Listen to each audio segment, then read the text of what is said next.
Okay, everyone. Looks like the logins have slowed down, so we can go ahead and get started. Thank you, everybody, for taking some time out of your evening to hang out and learn more about what we're doing around the Moss Creek Management Update. So definitely appreciate that. I'm just kind of surprised at how many folks that we have attending this evening. I figured that everybody would probably be at the clubhouse, but very cool that we have so many of you friends and neighbors who are hanging out with us this evening. So this is the Moss Creek Management Update. But first and foremost, I wanted to take a few minutes at the beginning to just say thank you to all of the membership for the patience in getting the clubhouse open. I know it's a super long time to be without a clubhouse for a community like ours. And I just wanted to thank you for your patience, but also thank you so much to Susanna and the whole team for the amount of work and time and energy and effort and overtime and just general stress that they went through to go ahead and get that open in July. And the feedback that I've heard from the entire community, as well as all the staff members that I've talked to over the last couple of days, has been nothing but positive, 100% positive, just really, really great feedback. So a job absolutely well done, absolute home run. And just so thankful to Susanna and the whole team for getting that done. And I know that the building was the star of the show, but also the comments on the food from our new chef, also absolutely outstanding. And even for my own kids, they absolutely loved it. And that's saying something. So just a great job overall by the whole team, and very, very appreciative for that. So let's get started. Today's meeting, what we're going to do. We're going to talk about what has been accomplished. We're going to talk about the research and recommendations that have come out of the executive committee so far, and that you're going to hear more about tonight. We're going to talk about what the next steps are, and then we're going to take questions from all of you attendees. So here's how we're going to do this. We're on a Zoom webinar. We want you to use the Q&A function. The Q&A function is what I'm going to be paying attention to, and those are the questions that I'm going to be addressing at the end of the meeting. What you should see somewhere on your screen is a black bar that looks like the black bar that's at the top of the screen right now. You'll see that red arrow is pointing to the Q&A icon. It's the double thought bubble, I guess is what you would call it. That's what you're going to want to click. That's where you're going to want to enter in the questions that you have, and then click send. And then I will be able to see that. That is what I will be paying attention to throughout the course of the meeting. Those are the questions that we're going to be answering at the end. We're not going to be paying attention to the chat. It's too much, frankly. We want to make sure that all the questions get consolidated into one place, and that is the Q&A function. So please do feel free to use that. I know that there's going to be questions. That is a good thing. Please do enter those, and happy to sit here and answer those for as long as you have them. So let's get started.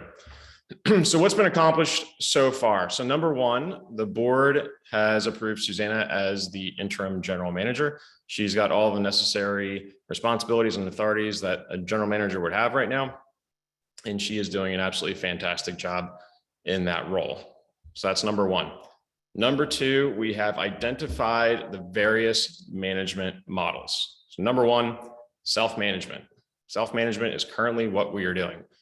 Basically, that is a GM and an administration. We handle pretty much all of the functions internally. And there's a little bit of a caveat there. So the distinction is that we outsource some labor. Primarily, that's going to be in the greens and grounds function. We're not outsourcing the whole entire function. We're just outsourcing some labor, basically using like a placement service to place temporary labor inside of the community. So that's self-management. The hybrid version is some version of self-managed and outside managed or outsourced management. That is a model that we had historically in the past. Most recently, I believe, was when we outsourced security to Securitas. So we've outsourced, to my knowledge, we've outsourced greens and ground maintenance, or golf course maintenance, we've outsourced security. All of those functions have been brought back internally. Currently, we're talking about outsourcing debris pickup, which obviously I think probably just about everybody in the community is aware of that conversation is happening, and you'll hear more about that at the August board meeting. But other than that, like pretty much everything is internal right now. but a hybrid is some combination of the two, self-managed and outsourced management. And then outsourced management, that's where everything basically is outsourced by or to a third party, and they manage the entire operation. So we've identified the different management models, and you saw that in the email that I sent precisely 2 weeks ago today. What we've also done is there has been a whole lot of executive committee research, and that executive committee research really has been happening over about the course of a year. And that executive committee research started when there were some rumblings within the community about possibly going to some sort of an outsourced management type structure. And the executive committee basically thought it would be a good idea if we at least start that research and start that process just to basically have in our back pocket in the event that that started to gain some momentum. And we've been doing research all the way up until pretty much yesterday. So that has been an ongoing effort.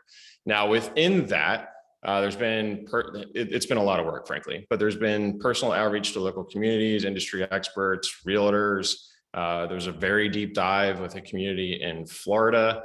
There's been a whole bunch of literature research, and these slides are going to go out to the community after this meeting. You'll see 2 pages of sources on the back here. That's the large chunk of all of the materials that we've gone through. We've also received a whole bunch of unsolicited member input to the board, and that is a good thing. But emails basically that we've received over the last 2 weeks since that email went out to the entire community. And then we've also talked to several top tier search firms, and we've done RFPs with them. So there's been a whole bunch of research which has happened thus far. All right, so let's take a look at outsourced management in our area. So we've looked at 3 different companies. We've got Icon Management. Icon Management was acquired by Troon. They don't currently have any clubs in our area. We've got Invited, that was formerly Club Corp, and they were partially acquired by Troon about a month ago. If I'm getting my numbers right, Troon acquired about 18 clubs from Invited about a month ago. One of those was Riverton Point, which is basically right down the street from us. And then we've got Troon, so Troon, and they manage 4 clubs in our area.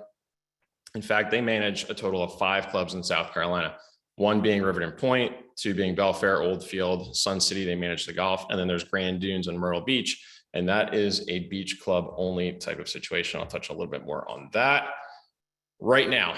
So this is a deeper dive into Troon. Generally speaking, when we hear concerns, questions, thoughts about outside management from the community, generally the name that comes up is Troon. So Troon has, as I mentioned, they had 4 clubs in all of South Carolina, and they most recently bought a portion of Club Corp, now Invited's business, giving them a total of 5, and so to include Riverton Point. So they took over Grand Dunes, it's in Myrtle Beach. They took over management of the members club, that was the golf course, in September of 2021. At the same time, they also took over the Ocean Club. It's basically their beach club. They got some new owners, and management went and they switched out the management of the golf course in November of 2022. So they're basically only in that golf course for about 14 months. Currently, they're still managing the Ocean Club though. You got Sun City. They took, Troon manages the golf only in Sun City, and that started in September of 2016.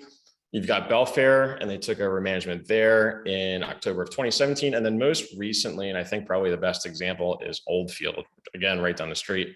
And Troon took over management there in April of 2022. So the key takeaways here is that they're really only managing a total of 5 clubs inside of South Carolina.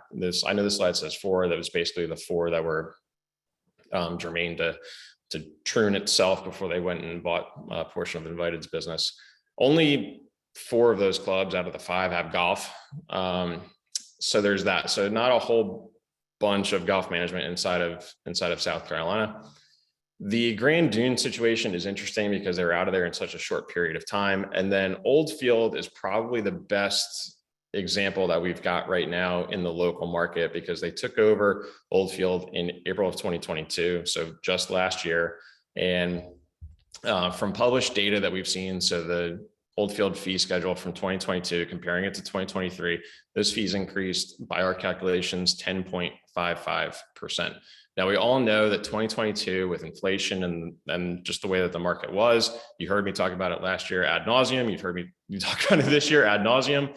It's just the inflationary environment has just been tough, but 10.55%, it is very worth noting that was the first year that Troon took over, and we know there was a high inflationary environment, and that number is most definitely much larger than what we experienced and what we were able to achieve in Moss Creek. So I think that that's a really interesting data point, something to keep top of mind as we kind of go through this. All right, so that's all about Troon. Now, what about Invited? Okay, Invited has some stuff going on. I think that's probably the best way to put it. Invited was Club Corp, and that was a publicly traded company. I believe it was until 2017, 2018, somewhere in that time period. And then it was purchased by a private equity company. The name of that private equity company is Apollo Global Management. And what you see here is screenshots of two fairly recent articles discussing kind of how that situation is playing out. The URLs to those articles, you can see them on the screen. So you can, feel free to go and visit those articles and read them in full after this slideshow goes out to the full membership. But basically the gist of it is they sold a piece of their business to Troon. I've already talked about that. That's number one. But then number two, a couple months ago, Apollo was trying to make some moves and do some corporate restructuring. That apparently has been difficult. They've tried to restructure some debt. That has apparently been difficult too. And so I would just say that Invited at the moment has some stuff going on. I don't know a better way to put that. All right, that takes us to community management fee research. Now, based on the research, and again, I'll point you to the articles that are sourced in the back of this slide deck. It looks to be, just for basic HOA type management, $10 to $20 per home. What that would translate into from Moss Creek, somewhere between $120,000 and $240,000 per year. That comes from an HOA focused industry magazine, again, linked in the back of this document. That's fine, but that's your basic management fee. Then you've got plus. You've got plus golf. You've got plus additional fees. You've got plus OpEx, all sorts of things that go into that. The other hard number that you'll see that, or not hard number, but let's just say anecdotal number that you'll see on the slide is $65,000 to $125,000 per year for golf management. Where that number comes from, and it was quite interesting in doing the research, if you go through and you pull a whole bunch and we'll do a lot of Googling, basically, what I was able to find is that Troon manages a whole bunch of municipal golf courses around the country. The thing about municipal golf courses is when an outside management company is hired, there are votes that are taken. Those votes are public. And so those dollars then become public. And the several articles that I saw, somewhere in the neighborhood between $65,000 and $125,000 per year is what Troon is getting in order to manage these municipal golf courses. And those are both fairly recent articles within the last probably 2-3 years, something like that. Again, those are all linked and sourced in the document.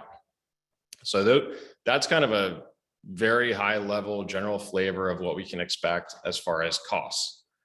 Now, this isn't just about cost. It's also about people, frankly. So the staff become employees of the management company. And generally what we see is a whole lot of turnover that results. And we can expect there to be some savings in procurement and variable costs, but that generally doesn't offset the management fees for many years. Generally, these are going to be multi-year arrangements. What I've seen, what we've seen is about 5 years is generally the initial term. And if you can think about this like a business owner, and Troon is a for-profit business, they want to see their return up front, and then the community will likely see their return, if any, on the back end. So that's generally how these arrangements seem to work. All right, so like I said, sent out an email about 2 weeks ago saying that this is where we are and this is what we're thinking about, and we're gonna have an answer to you within 2 weeks about our direction, and that's what we're doing right now. In the course of those 2 weeks, we have received, we meaning the board, 30 emails by our count from individual members. Now, I serve on county council representing 15,000 people, including Moss Creek for 4 years. I just ended my term at the beginning of this year. I've been on this board for 3 years. And I will say that whenever you get 30 emails on a particular issue, that it's not a ton, but it's a lot. on any particular issue, I would classify that as a lot in my experience over the last 5 or so years in roles like this. So this is the way that those responses break down. Now, then you can see the nominal number under the category on the data callouts, and then below that you'll see the percentage. So in other words, those who said that they wanted to remain self-managed, we got 25 of those responses. So 25 out of 30. So 83% of the folks that we received emails from, they want to stay self-managed. We got 1 who was very clear about wanting outside management. We had 3 who were basically neutral. They just want more information. They want a presentation, that sort of thing. And then we had 1 email where it was completely unclear which way that particular person was leaning, but there's your 30. So 25, 83% want to remain self-managed from the emails. It's anecdotal, understand, but it is a data point. Now, I think, it's worth going back here to this slide about this executive committee research. It's not one particular data point that is influencing any sort of decision or recommendation that we're going to make. It's everything all together. There's a whole bunch of data points here from a variety of sources and means, and it's important to just take all of those things together in context. It's not just any single thing, because this is 30 people. Understand, we've got several thousand members. This is 30 people. This is what they say. So, and actually I see a question. So this was solicited feedback or random email? These were random emails. This is totally unsolicited. We did not go and ask for member comments. These are just emails that we received after the email was sent, saying that, which way we were leaning, and that we were going to provide further communication to the membership inside 2 weeks, which is what we're doing right now. So these were unsolicited responses. Okay, so quotes from the members. And there are 3 pages of these. These are direct quotes from emails that we received from all of the various categories. And I'm just going to go ahead. I'm not going to read these to you. I'm just going to go ahead and pause here, let you read these for yourself. And I'll go ahead and advance the slides here in a second.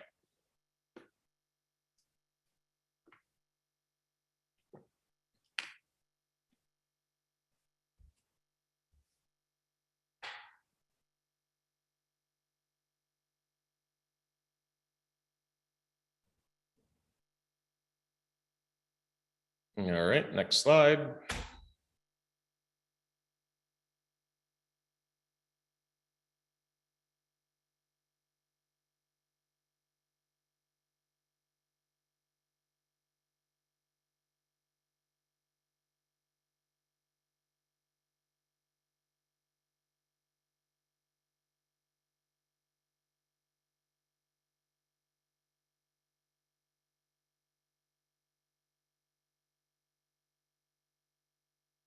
And I'll go to the last one. The one that's really interesting on this slide actually is the point about water oak utility. That is a very, very niche type of function. It is incredibly important because that is our water supply.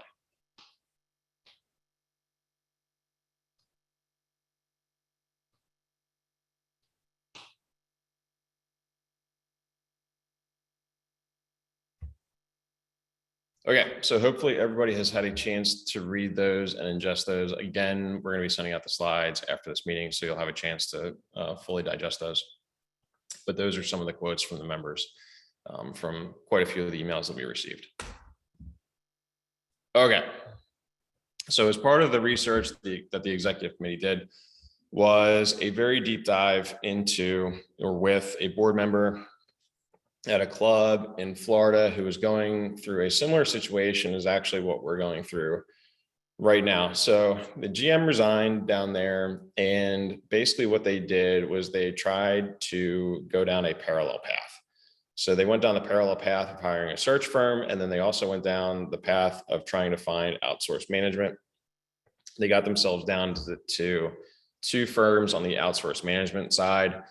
And basically what they did was they created a whole mess. There's membership uproar, folks were not getting along, employee morale not good. And basically at the end of the day, they decided to remain self-managed. But the problem with that is just having the conversation with outside management companies basically dried up their entire pool of potential candidates to come in and serve as GM. So that was most definitely a cautionary tale in the way that we have approached this. Now, one of the questions going back to some of the member feedback was it costs nothing to get a presentation from an outside management company. Theoretically, that's true. But as soon as we put that out into the market, that we are looking at outside management companies to come in, it's going to be really, really hard if we decide not to go with one of those to basically source candidates and top tier candidates at that. Moss Creek most definitely deserves a top tier candidate. That's what we're going to try to recruit. And we don't want to do anything that would jeopardize that and reduce our options. So a lot of if you kind of look at the way that we've gone through this research and talking to folks and doing this without necessarily doing a formal presentation, engaging an outside management company, that's why, because that does come with a cost. That most definitely is not free. It doesn't come with a monetary cost, but it does come with a cost. So that was one of the big cautionary tales that we learned from going through this particular exercise. Other key point that was mentioned, not only here, but in conversations with other communities who have hired search firms, is you must inform and listen to the members. Factual communication, proactive communication, communication. We heard that loud and clear, and I'll get into that in a minute. But that was the case study that we did with the private club community down in Florida, very similar community to ours, very similar situation as it turns out. And we heard them loud and clear as far as the parallel path possibility. All right, so what we learned, so management companies, they tout cost efficiency, where they get the cost efficiency from. And this is another one of those things that I've been saying for well over a year at this point, is that the largest portion of our budget is people cost. If you're going to cut, it's got to come from the people cost. The management companies are no different.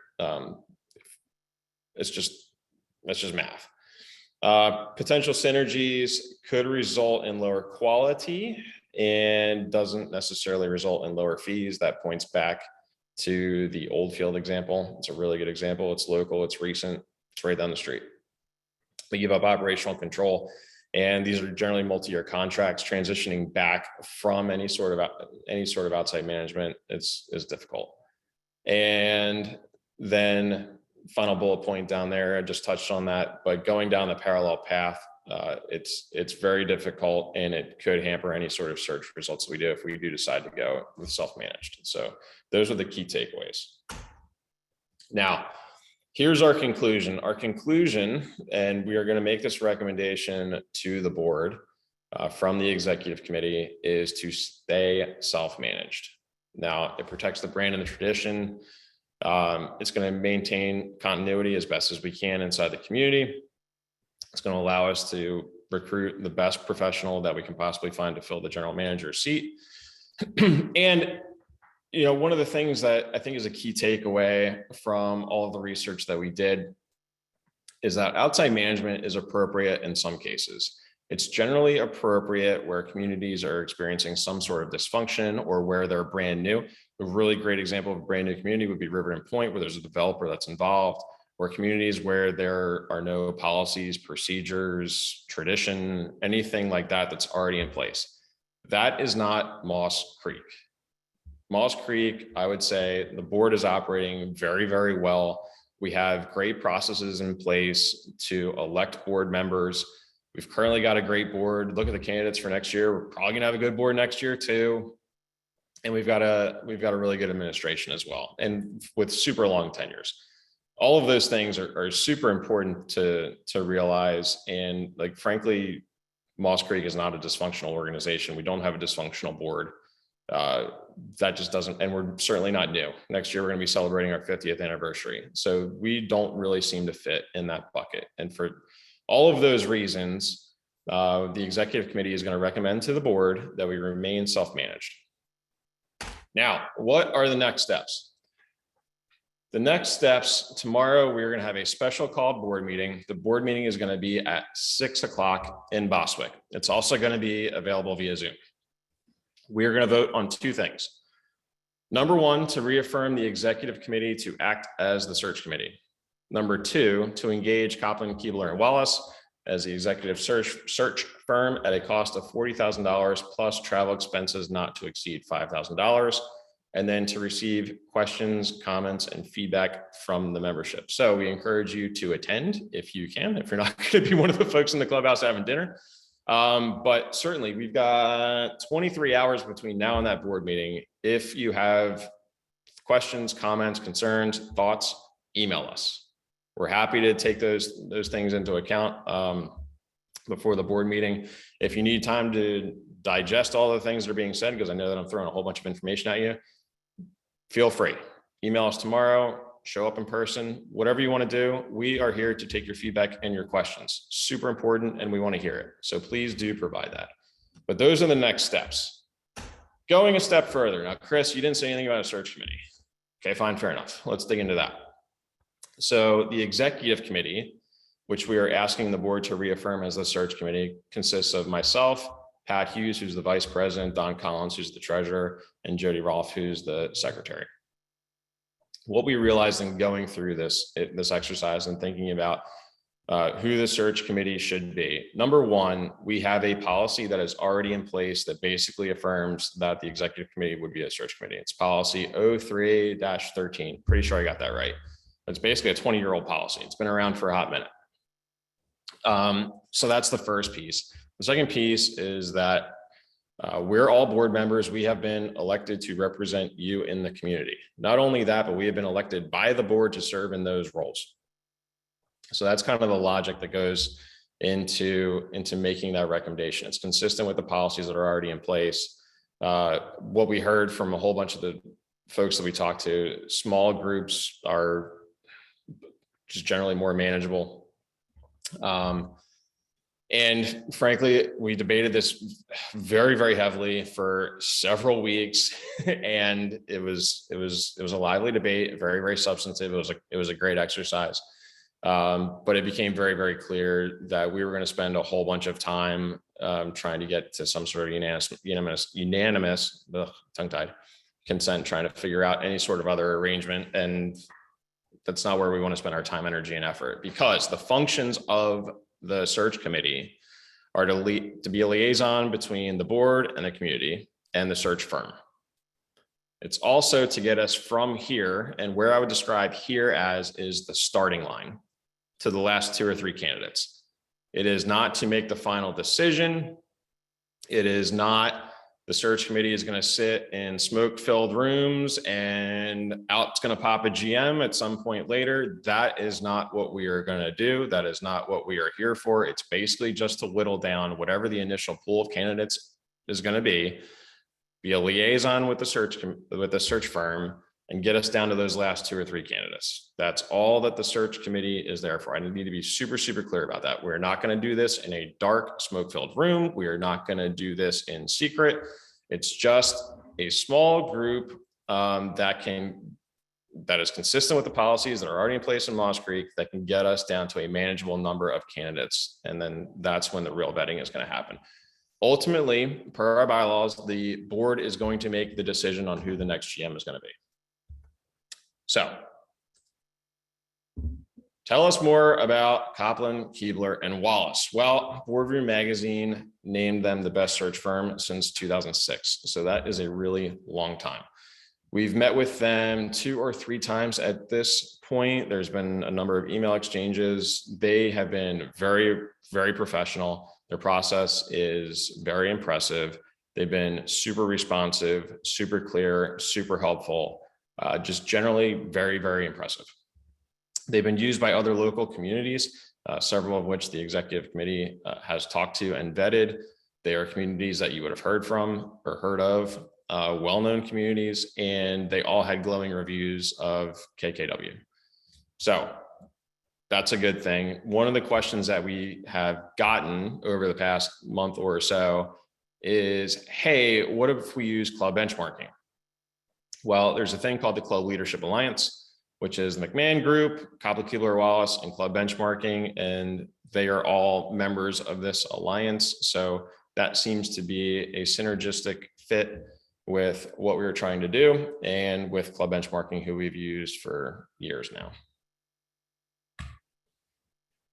All right, so the top priorities, and these are absolutely positively in order.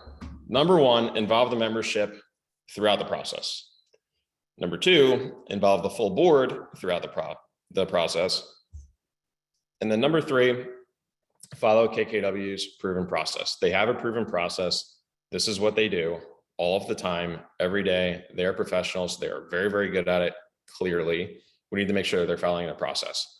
Their process does include all of those things, though. It includes the membership throughout the process, includes the full board throughout the process. This is a collective effort. Like I said, this is not a search committee sitting in a dark, smoke-filled room and out pops a GM at some point.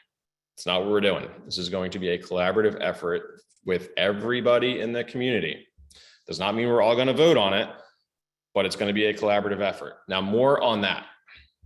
Here are some key components of the process. So number one, proactive and transparent communication to all of the stakeholders. That includes all of the membership, also includes admin throughout the process. Where are we? What's happening? What are we doing?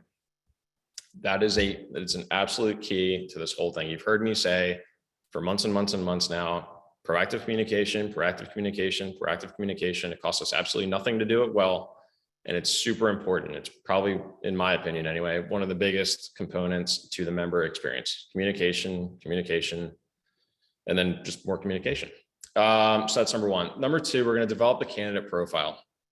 And this is key to who exactly we are trying to hire. So there's going to be a member survey. So everybody, whole community, on the preferred characteristics of what we're looking for in a GM. Everybody's going to have the opportunity to provide their say in that. We talked to KK&W about implementing that process. They said it was a good idea. That is definitely something that we're going to do. So that's number two. Number three, there's going to be a club culture survey. That's going to include some at-large members, probably between 10 and 12. No, we haven't decided who they're going to be. It's still very early stages at this point. And also the full board will be involved there. So there's going to be a club culture survey so that the search firm understands who it is that we're looking for, what their characteristics are, what Moss Creek really is all about. And then they're going to put together a marketing video. So it's going to be a job listing and a marketing video. The marketing video it's not for us, it's for the candidates. So basically putting together a video that shows how attractive Moss Creek is, why Moss Creek is awesome. The number of reasons why Moss Creek is awesome is endless. We know that. But putting that together in a video so candidates can view that online on the KKW website and just see Moss Creek is awesome. I would like to be the GM there. So that's going to be the purpose of that video. Number five, we're going to do candidate selections. So basically getting down to those last two or three that I mentioned. We'll do the first round of on-site interviews. During the second round of on-site interviews, there's going to be a meet and greet. So we'll have a number of at-large members, and the full board will partake in that. Admin will also take part in that to some extent as well. And then we're going to have a number of at-large members who are participating in the 90-day kind of onboarding phase once we have selected a new GM.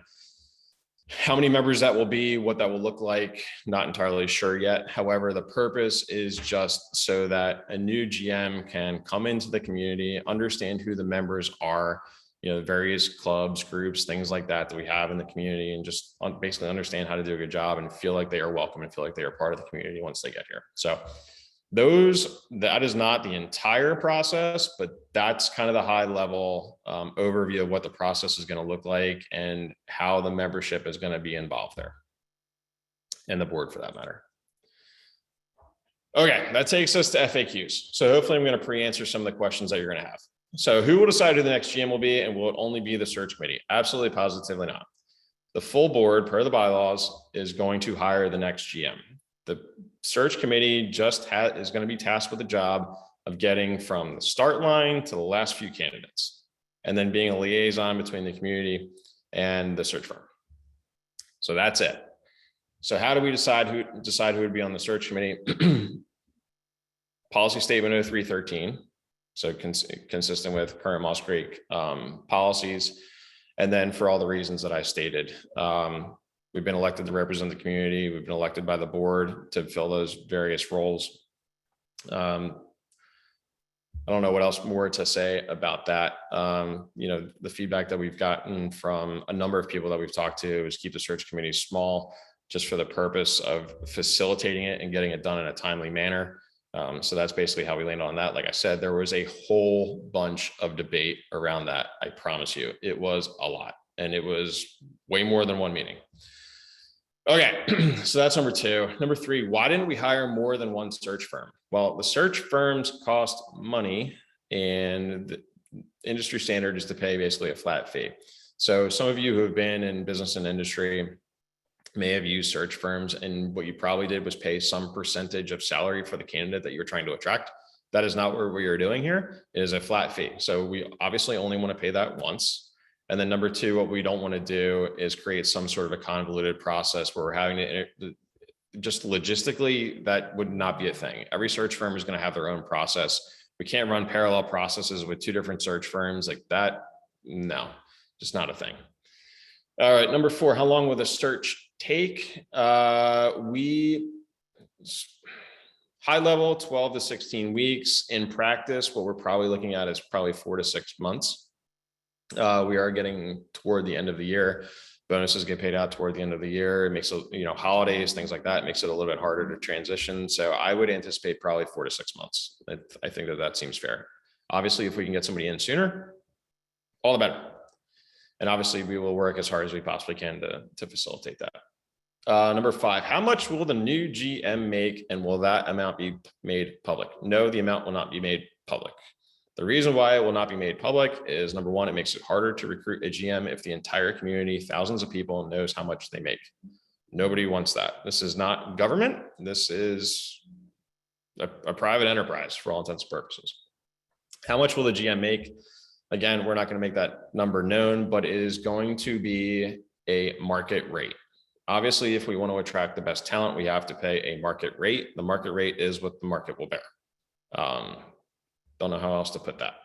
And then will search committee meetings be open to the membership? I do not anticipate that the search committee meetings will be open to the membership, just like any meetings that we have that are discussing personnel are not open to the membership. Those are things that are done in executive session.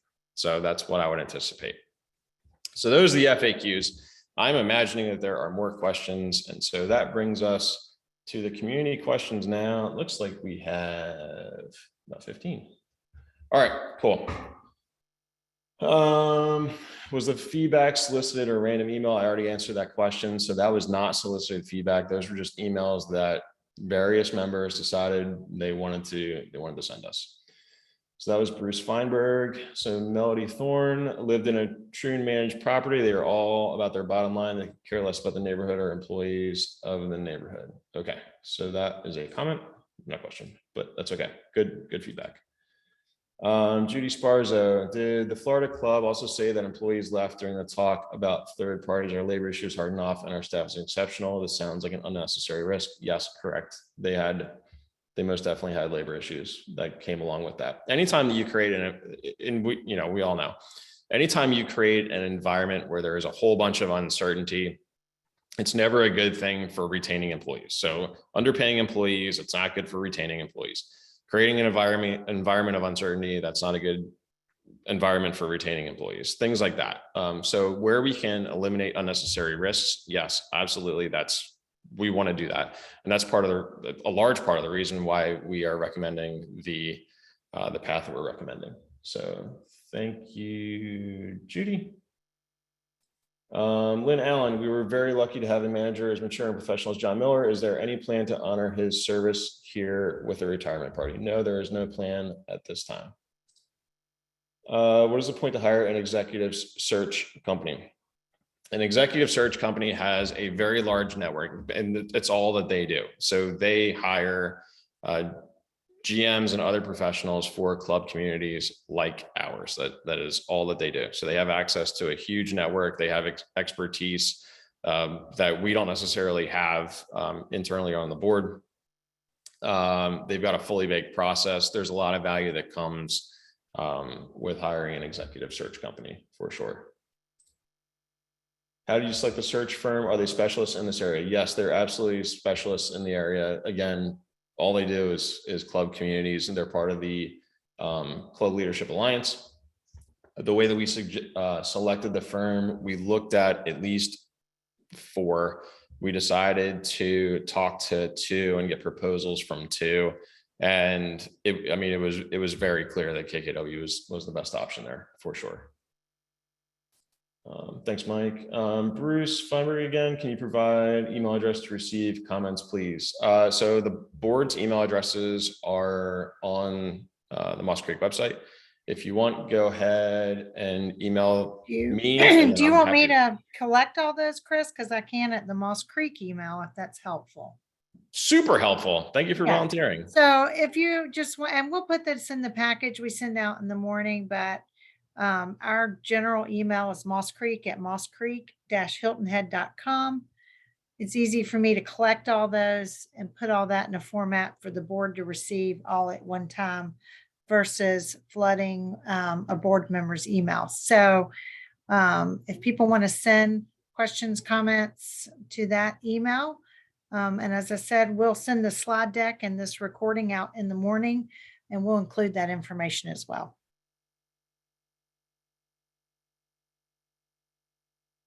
Cool. Thank you, Susanna. All right, so that's Bruce. Greg, do we consider other options for retained search, such as X percentage of higher GM first year salary versus flat retainer fee? Okay, so this was answered. Thanks, Greg. Charlie Tooley, I want to know if Susanna Johnson is being considered as GM. Okay, so Susanna gave me permission to say this out loud, but Susanna and I did have that conversation. Susanna likes and would like to stay in the role that she had prior to becoming interim general manager. So we are absolutely happy to have her in that role, and that is where she is happy and wants to be. So that's Charlie. Bob Smith, why can't the committee give us a list of 3 final candidates and then have each one sell themselves to the membership and then put the 3 candidates up for a whole community vote? Frankly, I think it would be impractical to have 3 candidates meet several thousand people.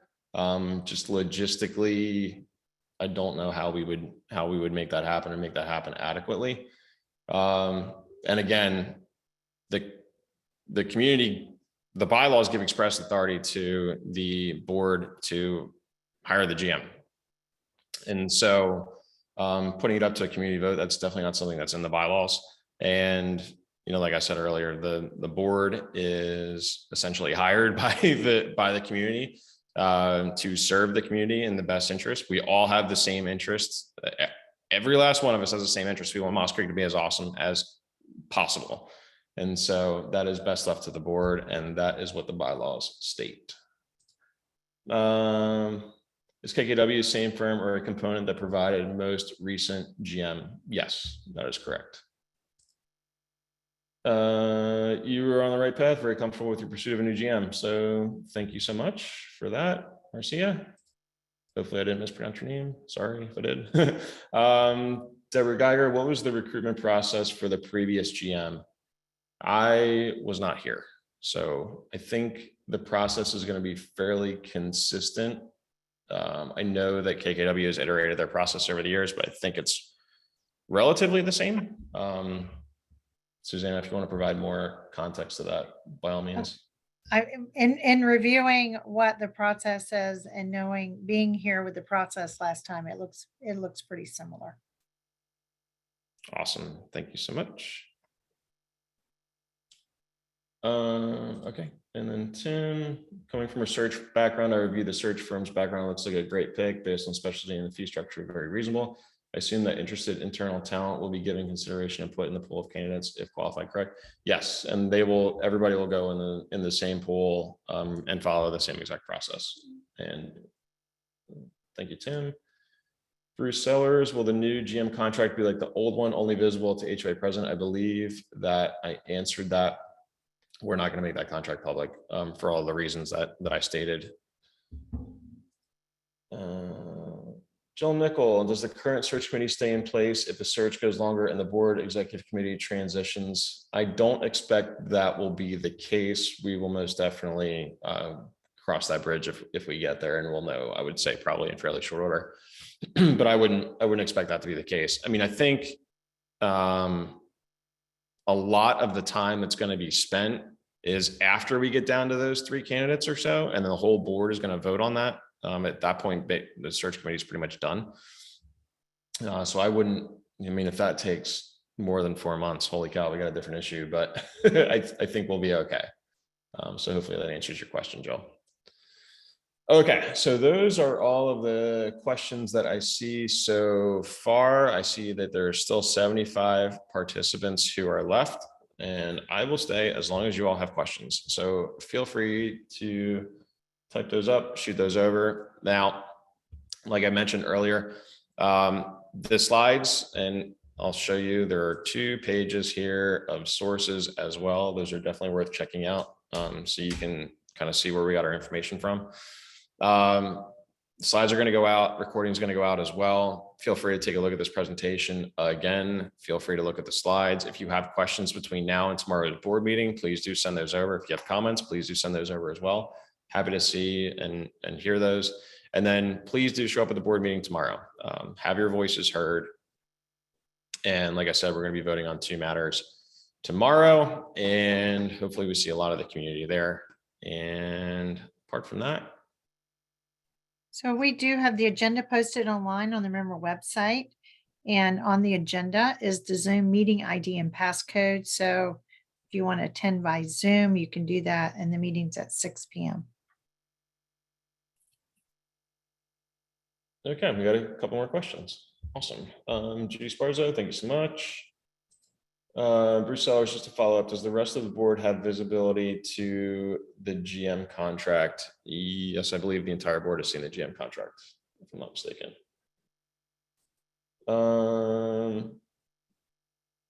Bruce, thank you for your kind comments. Deborah, why does the GM have to live outside the community? I don't know that that's necessarily a requirement. We did have a prior GM. Again, this is way before my time, that did live inside of the community. My guess is that any GM would want to live outside of the community, but I don't think that we have that in our governing documents, but I may be incorrect there. So don't hold me to that one just yet. Don, once the GM is hired, will the contract be available to membership? No, it will not. No, that stays at the board level. And then Anthony, it looks like you had a question, but I only see 1 letter. So if you want to go ahead and retype that and send that over, please feel free. And then any other questions you got, send them over.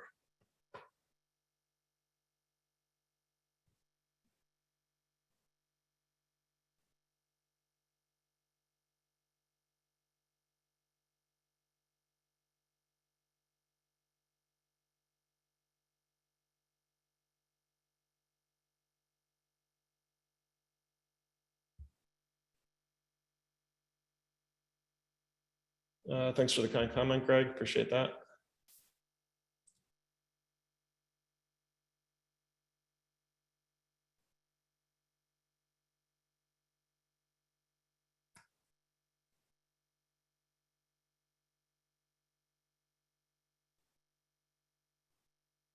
Deborah, thanks for the kind comment. Appreciate that as well.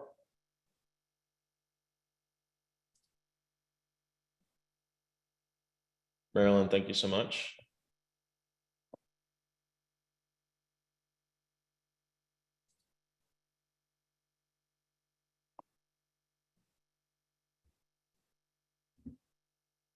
I see that there's still 47 people left. So if you got questions, by all means, don't be shy.